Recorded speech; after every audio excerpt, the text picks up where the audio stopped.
Cohésion familiale et croyance, est-ce un sujet tabou? Non, je dis non et je dirai toujours non.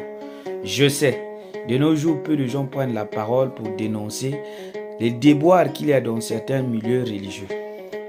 Plusieurs familles se trouvent fragilisées, fragmentées, divisées à cause des mauvaises prophéties et révélations données par des hommes et femmes faibles, très faibles, trop faibles, minces, mesquins, mesquines, qui ne représentent pratiquement rien et qui se croient au-dessus de la loi et se disent représentant l'ego de Dieu ici sur terre.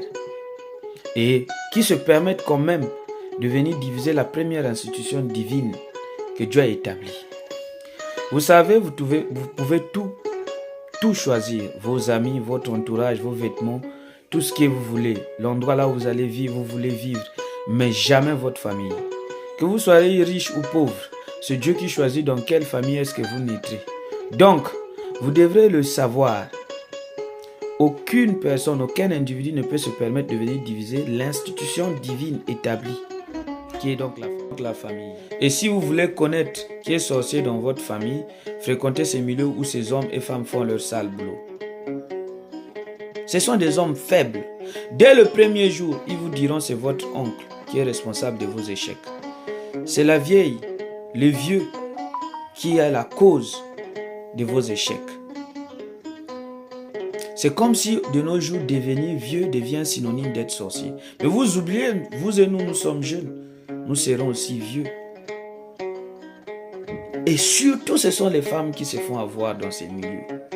Lorsque vous irez là-bas, on vous dira, si vous ne mettez pas au monde, c'est parce que votre propre maman est responsable, votre propre père est responsable, tout ça.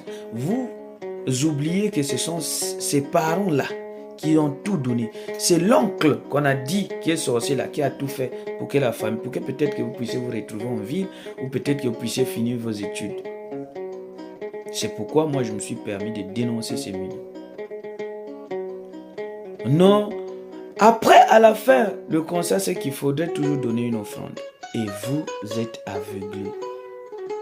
Vous ne comprenez pas que ce sont des gens qui viennent pour des intérêts égoïstes, qui viennent pour diviser des familles. C'est pourquoi il faut être prudent.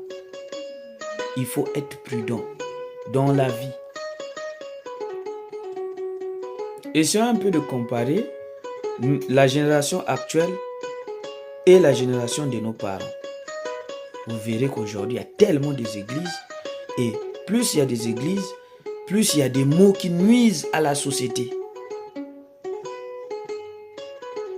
Donc, nos dirigeants doivent aussi prendre des mesures de surveillance de ces sectes, parce que ce sont des sectes.